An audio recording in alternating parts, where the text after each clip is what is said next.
Graça e paz, meus irmãos. Trago a vocês o abraço da nossa congregação em Palmeiras, que até eu estou com saudade dela. Tirei uns dias aí de férias. Estou encerrando hoje as minhas férias com chave de ouro aqui com vocês. E é um prazer enorme em estar aqui para poder compartilhar a palavra do Senhor. Quero convidar você a abrir a sua Bíblia. Apocalipse, capítulo de número 2. Apocalipse, capítulo de número 2, versos de 1 a 7. Apocalipse, verso 2, capítulo 2, versos de 1 até o verso de número 7.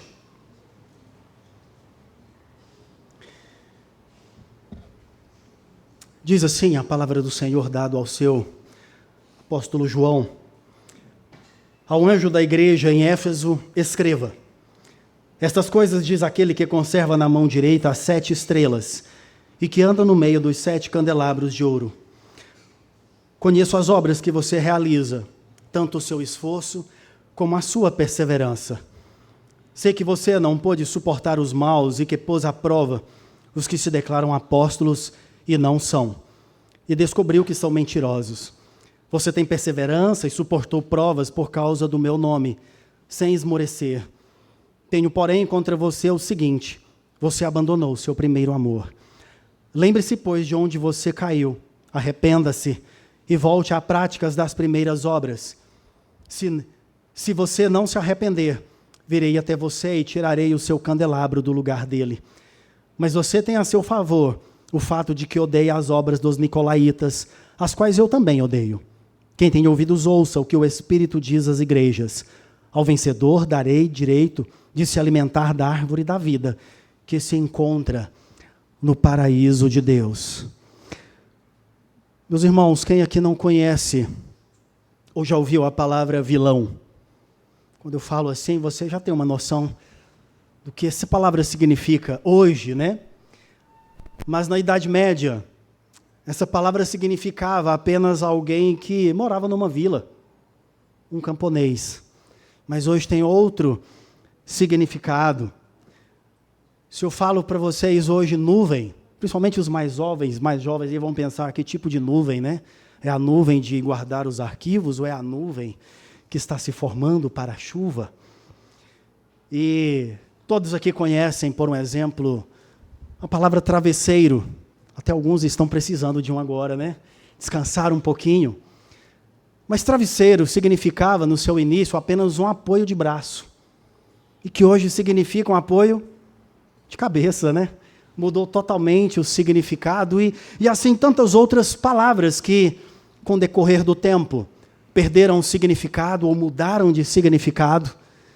Assim como os termos cristão e evangélico, que hoje se tornaram termos muito vagos, termos um pouco assim diluídos, que às vezes perderam na sua própria essência o seu significado. E muitos se identificam com Cristo hoje, mas sem compreender a real essência desse significado cristão, do que é ser evangélico, do que é ser discípulo. E é tão assim como essas palavras que eu disse que Francis Schaeffer, ele disse certa vez que essas palavras tiveram os seus significados reduzidos a quase nada. E para a grande maioria, meus irmãos, isso nos surpreende, que ser cristão ou ser evangélico nada mais significa hoje eu quero dizer apenas que eu não sou um ateu, eu quero dizer apenas que eu não sou um espírita, eu participo de um grupo, serve apenas para dar esse tipo de significado. Mas o que eu quero trazer para nós, e que mesmo que o mundo, e até mesmo muitos dentro da igreja, possa ter esta confusão no significado do que é ser cristão, do que é ser um evangélico, a palavra de Deus vai deixar bem claro para nós que o cristão, ele é aquele que está unido a Deus através de Jesus Cristo, aquele que Deus escolheu desde o princípio para a salvação, para a santificação no Espírito e fé na verdade. E eu queria que você lesse junto comigo o verso de número 4 de Apocalipse 2. Vamos lá, todos a uma única voz, Apocalipse 2, verso de número 4. Tenho, porém, contra você o seguinte: você abandonou seu primeiro amor. Vamos orar mais uma vez? Senhor, nós estamos diante da sua palavra, Pai. E nós precisamos que o teu Santo Espírito fale a nós. Ó Deus, nós precisamos, ó Deus, que ele venha agora às nossas mentes, aos nossos corações. E assim como nós terminamos de ler no último verso, que aqueles que têm ouvidos, ouça. É isso que nós queremos fazer agora, Pai, ouvir e entender. A tua palavra, Senhor, diz que ela é o maior tesouro que nós podemos ter. Vale mais do que o ouro, do que a prata. Por isso, ó Deus, eu peço ao Senhor que o Senhor venha nos enriquecer agora. Ó Deus, com a tua palavra, é o que nós suplicamos. Nós te pedimos em o nome de Jesus. Amém e amém. Meus irmãos, a igreja de Éfeso, hoje a Turquia, ela era uma igreja histórica, uma igreja real, mas foi também uma igreja privilegiada. E privilegiada por quê? Ela foi fundada por uma influência muito forte dos apóstolos. Ela recebeu o ensino de Paulo, ela foi pastoreada por Áquila, por Priscila, por Apolo, por Timóteo, e futuramente também pelo apóstolo João. Uma igreja que nasceu, conforme lá em Atos 19, em meio a um grande avivamento. Uma igreja que desfrutou de um momento muito ímpar, de um combate à idolatria e ao ocultismo, ali na sua região, e ao mesmo tempo sofreu forte oposição, devido ao seu contexto, devido à palavra que estava chegando ali. Ali, na cidade de Éfeso, existia um culto e um templo dedicado à deusa Artemis, conhecida como a deusa Diana dos romanos. E ali havia milhares de sacerdotes e sacerdotisas ali em Éfeso. E foi dentro deste ambiente hostil, agressivo, que a igreja de Éfeso floresce. Foi ali que ela nasceu. E, meus irmãos, essa igreja, ela recebeu 2 cartas. A primeira escrita pelo apóstolo Paulo, carta de Paulo aos Efésios, mas também recebeu essa carta de Jesus por meio do seu apóstolo João. E então, em Apocalipse 2 e 3, nós temos, a partir daí, igrejas históricas que tiveram problemas, que receberam cartas individuais, mas sobre problemas que precisavam ser resolvidos. E que essas cartas são ilustrações hoje para todos os tipos de igreja, como também para todos os tipos de períodos, assim como para nós hoje. E também nós vemos com essas igrejas que começa aqui em Éfeso e depois vem Esmirna, Pérgamo, Tiatira, Sardes, Filadélfia, Laodiceia. Nós vamos ver uma escalada decrescente aqui muito desastrosa, na medida que nós vemos da primeira aqui em Éfeso, que foi destacada por uma frieza naquela igreja, e vai terminar lá na igreja de Laodiceia, uma igreja que se tornou apóstata.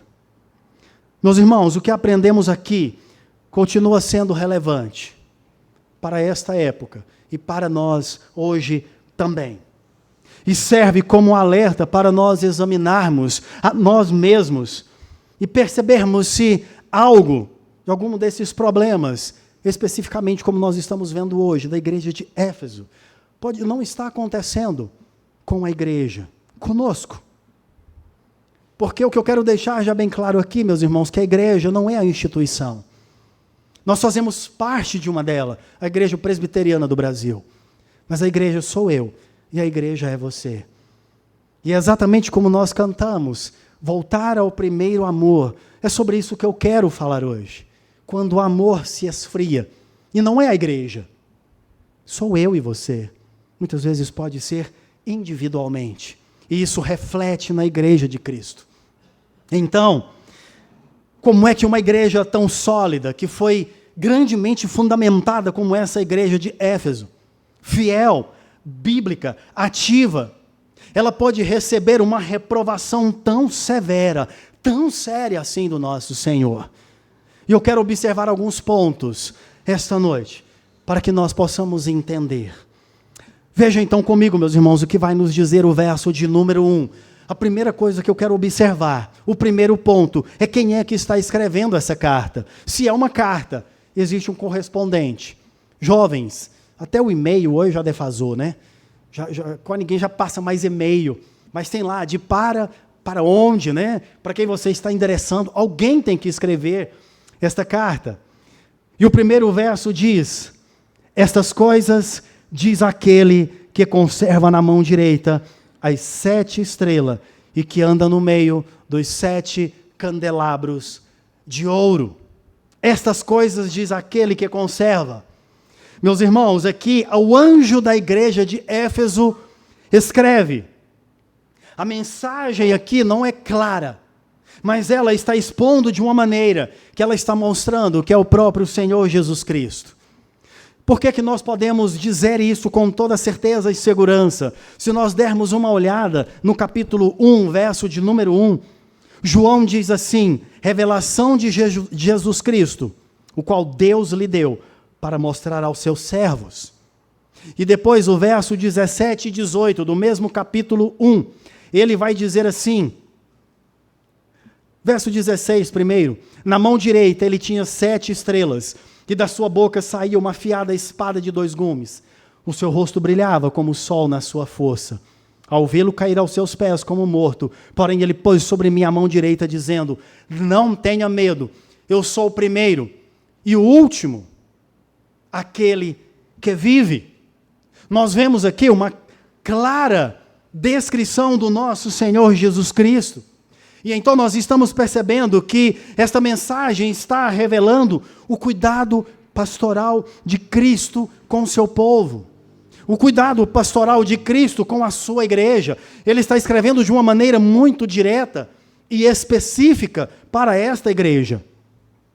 Meus irmãos, provavelmente alguns dos primeiros crentes aqui, eles surgiram entre judeus tementes a Deus, que ouviram a mensagem lá no dia de Pentecostes em Jerusalém, conforme nos diz Atos 2:9.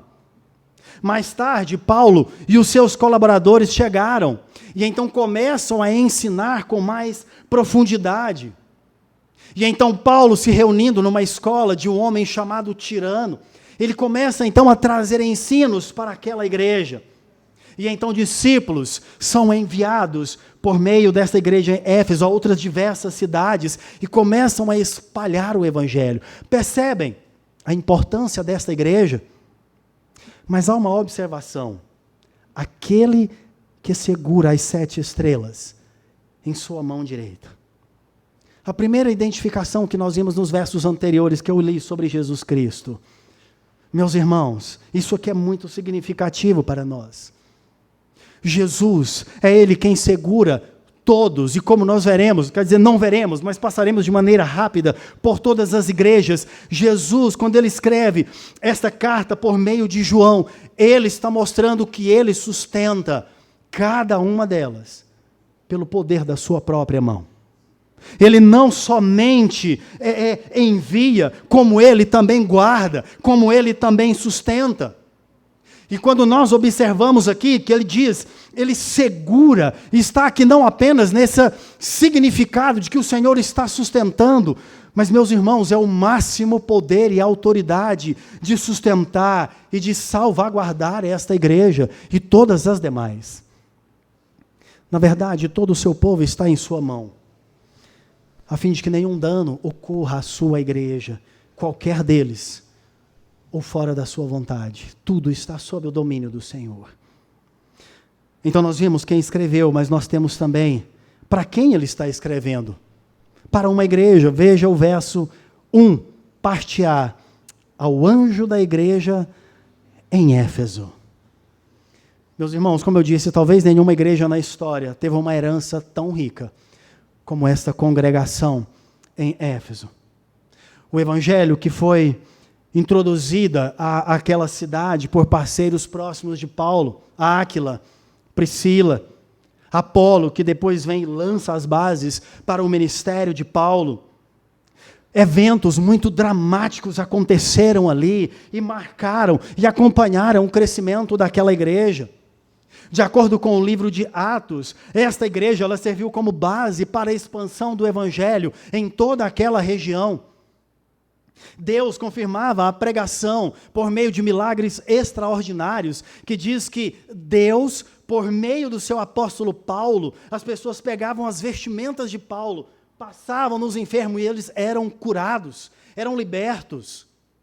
Tamanho avivamento que estava acontecendo ali, de maneira que alguns judeus, vendo o que Paulo fazia nas libertações, eles quiseram fazer o mesmo. Nós, em nome de Paulo, te libertamos. Eles levaram a surra dos endemoniados. Porque Deus fazia por meio de Paulo. Meus irmãos, o nome de Jesus foi exaltado, foi reconhecido publicamente. Muitos se converteram, muitos ali confessaram os seus pecados. Era uma cidade envolvida em muito ocultismo. Foi abandonado. Livros de magias foram queimados aos montes. E com isso influenciou diretamente a economia daquela cidade. O evangelho estava chegando. Isso nós vemos o impacto de quando o evangelho chega verdadeiramente em um local. Muda toda a situação. A igreja nasce no meio ao poder de Deus, transformação de vida, e isso gera oposição. Porque Éfeso era o centro político, comercial, religioso, dominada por uma idolatria e uma forte imoralidade.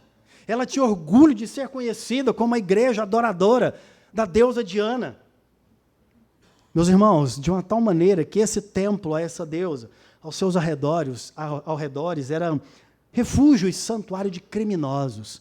E ali se reunia criminosos, prostitutas, os sacerdotes, e era um frenesi geral na parte externa desse templo. Qual o contraste? Ali tinha uma igreja fiel plantada em um ambiente completamente corrompido. Foi para eles que Cristo escreveu a primeira das 7 cartas. Nós vemos também, depois de vermos quem escreveu, para quem, nós vemos que há um elogio nessa carta. Veja o verso 2, 3 e 6. Vai nos dizer assim: conheço as obras que você realiza, tanto o seu esforço como a sua perseverança. Sei que você não pode suportar os maus, e que pôs à prova os que se declaram apóstolo e não são, e descobriu que são mentirosos. Verso 3. Você tem perseverança e suportou provas por causa do meu nome, sem esmurecer. Pule para o verso 6. Mas você tem a seu favor o fato de que odeia as obras dos nicolaítas, as quais eu também odeio. Percebe aqui, meus irmãos, Cristo reconhece: eu sei que você reprime o mal. Vocês são intolerantes ao pecado. É isso o que Cristo está dizendo nessa carta aqui. Vocês ainda têm um padrão de santidade. Nós poderíamos dizer aqui, meus irmãos, que eles eram identificados pelo serviço, pela firmeza, pela santificação. Eles não haviam perdido a sensibilidade ao pecado. Você não suporta homens maus. Possivelmente aqueles estavam aplicando disciplina na igreja, porque por não tolerarem, precisavam ser tratados. E quando nós vemos aqui no início do verso de número 2, conheço as suas obras, e nós vamos ver isso no início de cada carta, no verso 9, no verso 13, e assim sucessivamente, o Senhor está dizendo: eu conheço. E esta palavra é tão profunda, porque Ele está dizendo para cada igreja: eu conheço vocês em toda a essência, no mais íntimo de vocês. Eu conheço a minha igreja naquilo que é bom, como também naquilo que é ruim. Nós precisamos entender, meus irmãos, e perceber que Ele não diz que você pode suportar o mal. Ele diz também que você não pode suportar homens maus. E lembra também que Deus não suporta. Às vezes eu ouço pessoas, meus irmãos, até bem intencionadas, eu acredito que alguns de vocês aqui já devem ter ouvido alguém dizer assim: olha, Deus odeia o pecado, mas Ele ama o pecador. Às vezes a gente ouve isso nas melhores das boas intenções. Mas nós temos que ter muito cuidado, meus irmãos. Porque o Salmo, por exemplo, 5:5 diz: odeias todos os que praticam iniquidade. Deus, Ele não odeia, só não odeia o pecado, mas Ele também odeia o pecador. Ele diz a Jacó: Jacó, eu te amo, mas eu aborreço a Esaú. E esta igreja aqui, ela não só odiava o pecado, como ela também não podia tolerar, ela tinha aversão sagrada ao pecador. Porque não tem como, meus irmãos, separarmos o pecado do pecador. Está intrinsecamente ligado. Mas a palavra de graça é que Deus demonstra bondade, demonstra compaixão, até mesmo ao pecador, mas o seu amor salvador é reservado para aqueles que Ele redime em Cristo Jesus. Um outro elogio que eles também tinham, era que eles tinham discernimento. Diz que eles colocaram à prova os que se declaram apóstolos, mas eles não são. Jesus estava alertando contra os falsos profetas. Meus irmãos, o que nós podemos já trazer aqui para nós é que quando se tem um padrão doutrinário sólido, e nós começamos a usar esse padrão doutrinário para fazer as medições corretas, a avaliação correta, apenas aqueles homens fiéis à palavra de Deus eram bem-vindos, porque nós temos a régua certa para medir. E é assim que tem que ser. Os efésios sabiam disso, meus irmãos, e viviam por isso. Percebem como esta igreja tinha fundamento? Verso 3, ele escreve: e vós tendes perseverança, e suportou provas por causa do meu nome, sem esmorecer. Sem esmorecer. Sabe, meus queridos, Jesus afirma que o sofrimento aqui tinha um motivo correto. Era certo, era por causa do nome dele. Eles se mantiveram fiéis e fizeram isso por ele. E particularmente eu acho lindo, meus irmãos, como termina o verso de número 3. Vamos ler juntos, verso de número 3. Apocalipse 2:3 diz assim: você tem perseverança e suportou provas por causa do meu nome, sem esmorecer. Meus irmãos, se isso aqui não te chama a atenção, isso precisa nos mover. Porque se nós formos lá para Gálatas 6:9, Paulo exorta: não nos cansemos de fazer o bem. As pessoas, meus irmãos, desanimam por causa de decepções. As pessoas desanimam por causa de ingratidão, de críticas, de rebeldia. Às vezes, pela aparente demora na resposta de Deus por nossas orações, mas com os efésios não era assim.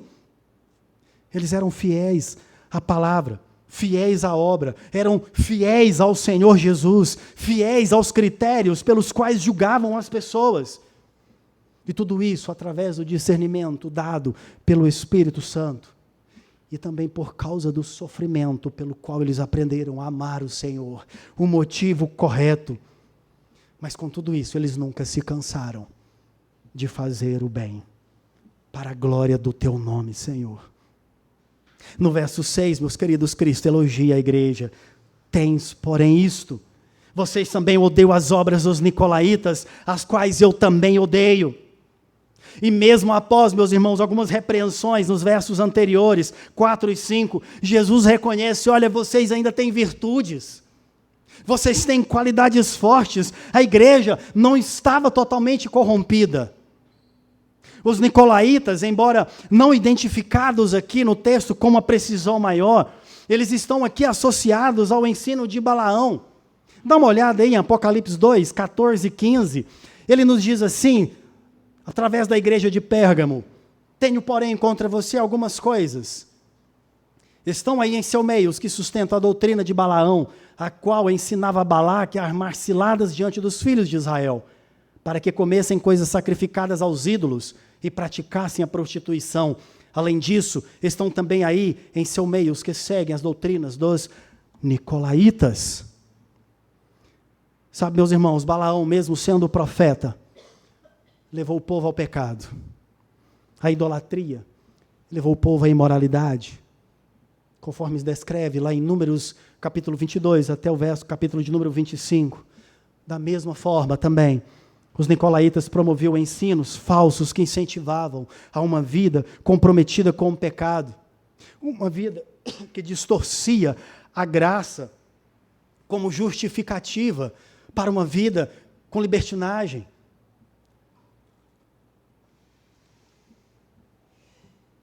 Diferentemente, meus irmãos, da igreja de Pérgamo, que tolerava esse erro, Éfeso rejeitava, demonstrando discernimento espiritual. Atente para isso, meus queridos. A palavra Balaão aqui, ela significa destruidor do povo. Sabe, sabemos com clareza o que ele estava agindo ali. Sabe, o que você tem aqui com os nicolaítas no Novo Testamento, parece ser o mesmo que tinha Balaão no Antigo Testamento. Alguém que trazia um falso ensino. Pessoas que levam outras pessoas ao pecado, e provavelmente essa é a melhor compreensão sobre quem eram essas pessoas, os nicolaítas. O que sabemos com clareza é que essas pessoas estavam envolvidas com imoralidade, com impurezas, incentivando práticas sensuais dentro da própria igreja. Meus irmãos, nós estamos falando daqueles que conheceram o ensino sólido. E Cristo rejeita essas práticas. Ele declara que odeia essas obras. E elogia a igreja de Éfeso por também rejeitá-las. O que nós podemos já aprender aqui, meus queridos, é que uma igreja fiel, esta igreja, ela não apenas ama a verdade, mas ela também rejeita tudo aquilo que pode corromper a santidade da igreja. Pode corromper o seio da igreja. A igreja, como eu disse, não é a igreja presbiteriana do Jardim Goiás ou de Palmeiras. A igreja somos nós. E quando nós permitimos não amar a verdade, quando nós permitimos não amar a Cristo pelo zelo, por meio também do sofrimento, meus irmãos, nós estaremos perdendo e deixando se corromper no mais íntimo do nosso ser. Eu e você. Mas aí nós chegamos numa repreensão que está no verso de número 4. Tenho, porém, contra você o seguinte: você abandonou o seu primeiro amor. O que poderia haver de errado em uma igreja como essa? Tenho, porém, contra ti que você abandonou o seu primeiro amor. Sabe, meus irmãos, em 2023, nós fizemos a primeira fé reformada lá na região de Palmeiras. Não sei se você conhece. Se não conhece, você está perdendo a região mais linda de Goiás. Quando passar por lá, não passe, pare lá. E nós fizemos a primeira fé reformada. Foi uma das últimas programações antes do pastor Augusto Nicodemos ir embora. E, meus irmãos, foi um ano de pessoas apontando no meu rosto. Quem que você pensa que você é? Quem que vocês pensam que vocês são? Uma igrejinha dessa, vocês não são nada, vocês estão usando o nome desse grande pastor para fazer marketing para a igreja, quem que vocês acham? E daí, eu estou falando assim o que dá para ser dito. E eu ouvi isso de outras pessoas cristãs, de outras igrejas, irmãos. Sabe, meus irmãos, eu não me importo que algumas pessoas falem mal ou falem contra a nossa igreja. A grande questão é quando o Senhor tem algo contra a sua igreja. E é o que o Senhor Jesus está fazendo aqui. Tenho, porém, contra ti. Sabe, meus irmãos, isso aqui é muito sério. Porque quando o Senhor diz, olha, tenho algo contra você, meus irmãos, isso tem que estremecer as nossas bases. Isso precisa nos mover na nossa cadeira, na nossa casa. Elogios tão bonitos, mas eles perderam o mais importante. Jesus, quando ele chama Pedro, ele diz: Pedro, você me ama. Porque era mais importante isso de Pedro para com o seu Senhor. Quando eles leram isso em Éfeso, meus irmãos, provavelmente, essa frase pode ter caído como um raio na cabeça daqueles irmãos. Pode ter sido, sabe, meus irmãos, ter chocado aqueles corações, porque ouviram todos os elogios e são bombardeados. Tenho contra você. E eu duvido que eles tenham percebido que o amor estava se esfriando. O que aconteceu? Meus irmãos, essa é uma das melhores igrejas, se não a melhor igreja dessas 7 cartas. Mas a visão clara e a visão penetrante de Cristo encontrou uma falha fatal que provavelmente ninguém viu. Aqueles corações quentes, aquele trabalho de paixão e fervor estava se tornando a fria função tradicional. E isso foi tão perigoso, isso foi mortal para aquela igreja, se tornou apenas um serviço mecânico. Quando nós vamos para Jeremias 2, do verso 2 e 3, que diz, vai, proclame diante do povo de Jerusalém, olha o que diz, assim diz o Senhor, lembro-me de você, meu povo, de sua afeição quando era jovem, do seu amor quando noiva, e como você me seguia no deserto, numa terra que não é semeada. Israel era consagrado ao Senhor, eram as primícias da sua colheita. Eu me lembro, diz o Senhor, eu me lembro como era antes. Mas então diz o Senhor, que injustiça vocês encontraram em mim, está lá em Jeremias, e os vossos pais para se afastarem de mim. Lembro como era antes, e não é mais assim. Isso, meus irmãos, não é novidade em Éfeso. O povo de Israel já estavam se esquecendo do primeiro amor. Como vocês agiriam, minhas irmãs, que são casadas, se o seu marido viesse até você algum dia e dissesse, olha, meu amor, eu não te amo mais. Nada vai mudar. Eu vou cuidar das crianças, vou cuidar da casa, vou continuar sendo o seu marido, mas eu não te amo mais. Seria devastador, não seria? Imagina você, meu irmão, se você ouvisse da sua esposa e dissesse, olha, eu não te amo mais, mas nada vai mudar. Você não se imagina dizendo isso para o Senhor. A gente não imagina dizendo isso para o nosso Senhor. Senhor, olha, eu não te amo como antes. Senhor, isso acabou. Sabe, eu só quero que saiba que eu não vou deixar de ir na igreja. Eu vou continuar dizimando, vou continuar louvando, tocando. Os dons que o Senhor me deu, obrigado. Mas eu não te amo mais. Eu não te quero tão como eu queria antes. Mas, Senhor, eu te amo. Sabe, meus irmãos, a grande questão é que o Senhor conhece o nosso coração. Nós não diríamos isso a Ele, mas Ele conhece o meu e o seu coração, se realmente nós não estamos vivendo assim.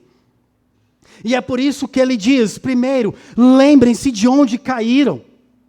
Isso aqui, meus queridos, é um chamado para você se lembrar, quando Cristo transformou a sua vida, quando havia alegria, fervor, havia amor verdadeiro.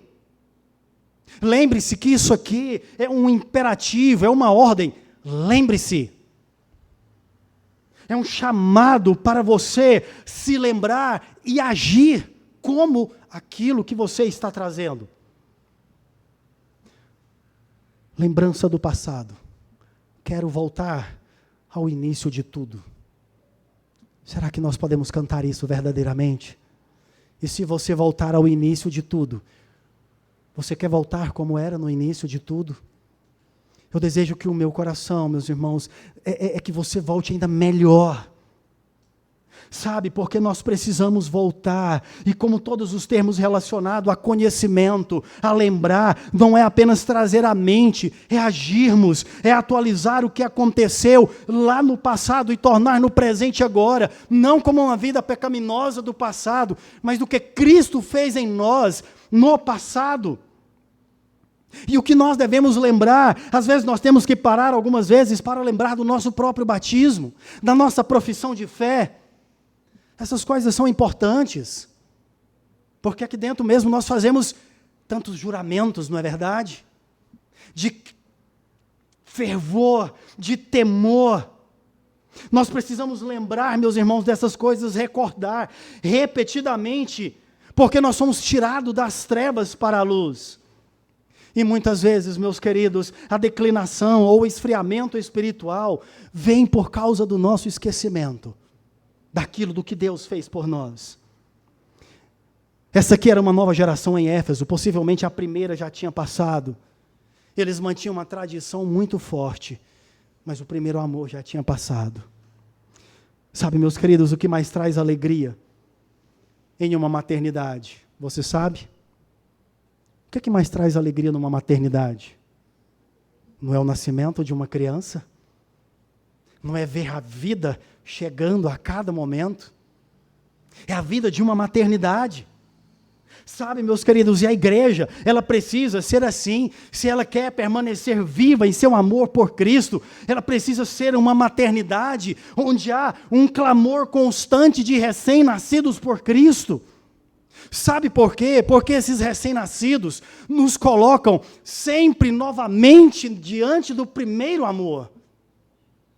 E é por isso que nós precisamos ser esse nascedouro constante.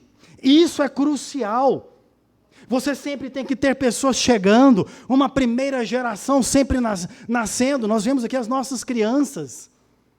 Elas serão o futuro não, já é o presente, é a continuidade da igreja presbiteriana do Jardim Goiás.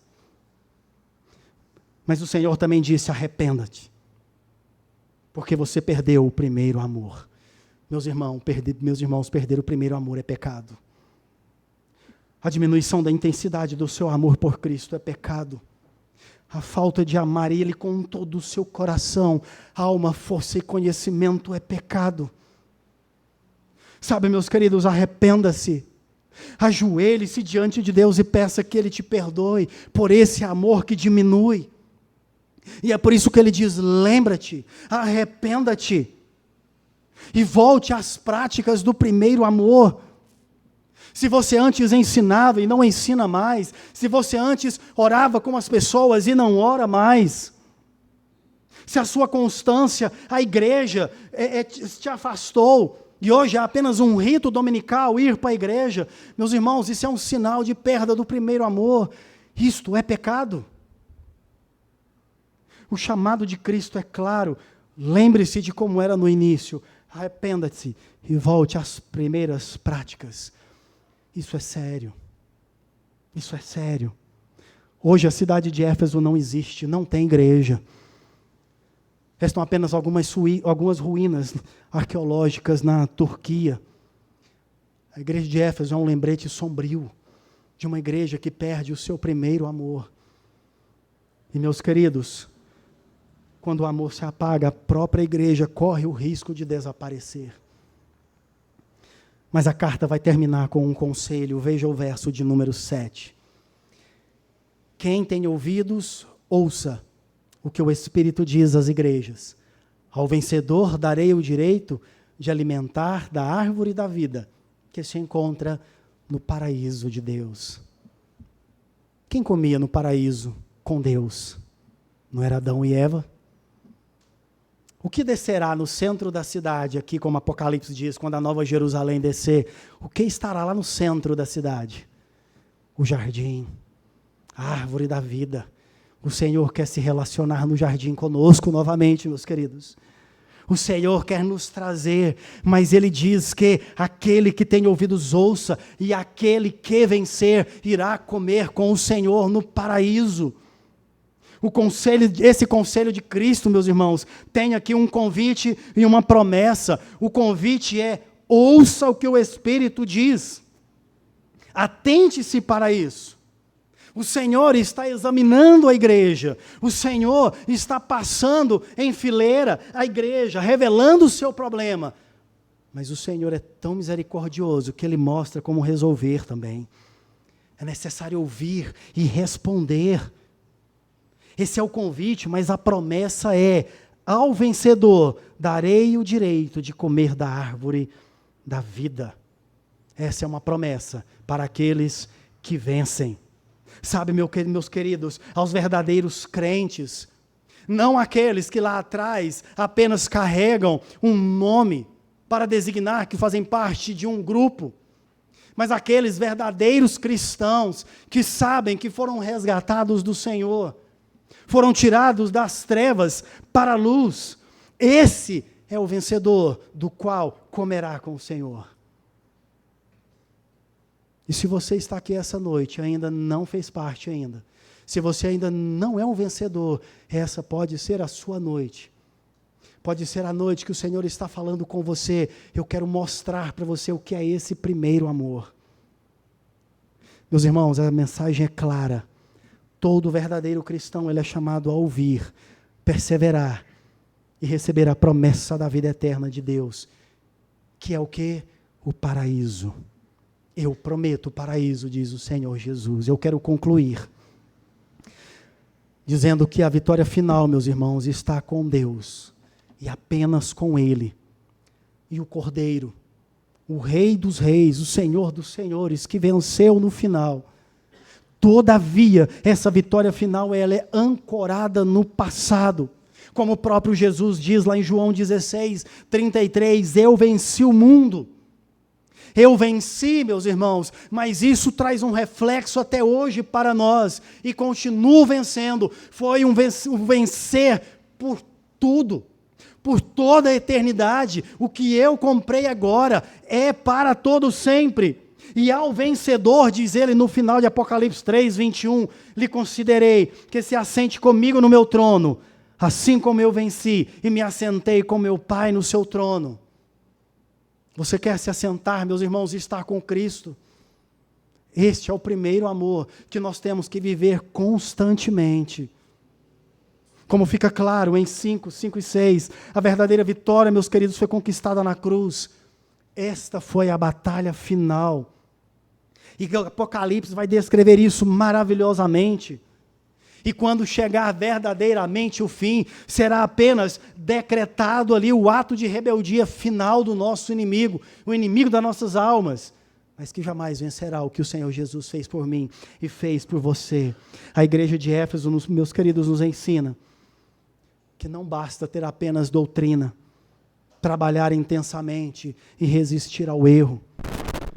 Se o amor por Cristo não estiver no centro, não estiver no centro de tudo, tudo vai perder o seu valor. Tudo vai perder o seu valor. O que essa lição pode nos ensinar também? E eu quero deixar aqui uma aplicação muito prática e simples para nós. Duas delas. Primeiro, tenha certeza de que você é um verdadeiro cristão e está indo para o céu. Mas, pastor, ninguém pode ter certeza disso. A palavra de Deus diz que nós temos que ter essa certeza, e Ele nos dá essa certeza, porque o próprio Espírito de Deus confirma com o nosso Espírito que somos filhos dEle. Mas como é que eu posso fazer isso? Se rendendo aos pés do Senhor Jesus. Se você já o conhece, mas perdeu este primeiro amor, e se esse alerta é para você essa noite, arrependa-se e volte, lembre-se, este é o momento. E se você não experimentou e não tem certeza dessa vida eterna, esta é a noite que você pode ter esta convicção. E segundo, certifique-se de manter este primeiro amor. Muito prático, muito simples. Certifique-se, lute por ele cada manhã, cada respirar da sua vida, meus queridos. Você é uma pessoa eterna, você foi criado antes da fundação do mundo, e o Senhor diz que depois que esse mundo passar, você estará com Ele. A nossa vida precisa ser para Ele. Que Deus nos abençoe. Vamos orar? Baixe sua cabeça. Eu gostaria que nessa oração você clamasse ao Senhor, se esse primeiro amor se esfriou, que a Igreja Presbiteriana do Jardim Goiás possa contar com esse calor no seu coração, não um fogo que se apaga de momentos, apenas momentos bons, mas um calor que vem do Espírito Santo de Deus, que nos move a cada momento a servi-lo, a adorá-lo e a temê-lo. Pai, obrigado a Deus pelo nosso tempo, Senhor, esta noite diante da sua palavra. Agradecemos, Senhor, ó Deus, por sermos uma igreja que conheceu a Tua bênção, conheceu a Tua graça, conheceu a Tua salvação. Senhor, e nós nunca queríamos dizer, ó Deus, que não te amamos mais, ou que nós te amamos, ó Deus, tão menos do que amávamos. Senhor, nós, às vezes, podemos estar expressando isso através de ações, palavras, dedicação. Mas, Senhor, no nome de Jesus, nós pedimos a Ti, Espírito Santo de Deus, que o Senhor possa queimar os nossos corações essa noite. Ó Deus, que nós não venhamos ser, ó Deus, apenas cristãos nominais, ó Deus, mas que sejamos cristãos porque carregamos a Tua marca, Senhor, de sermos transportados do império das trevas para o reino do Filho do Seu amor. Pai, no nome de Jesus, que o Jardim Goiás, ó Deus, que esta região possa conhecer que aqui existe, ó Deus, uma igreja que proclama, que clama, que persevera, Senhor, no Senhor.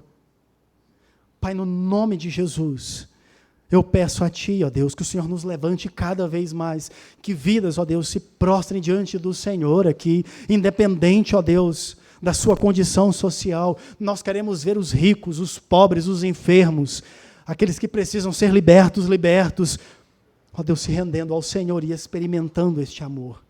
Graças Te damos, ó Deus, porque por meio do Teu Filho Jesus, o Senhor trouxe sobre nós este grande amor que é eterno.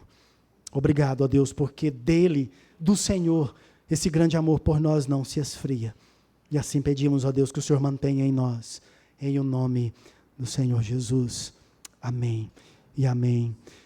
Irmãos, vós que não ereis povo, e hoje sois povo de Deus, vós que não tinhais alcançado misericórdia, e alcançastes misericórdia, que a graça do nosso Senhor e Salvador Jesus Cristo, o amor de Deus, o nosso eterno Pai, a comunhão e as consolações do Espírito Santo estejam conosco hoje e com todo o povo de Deus espalhado por toda a terra, hoje e para todo sempre. Amém e amém.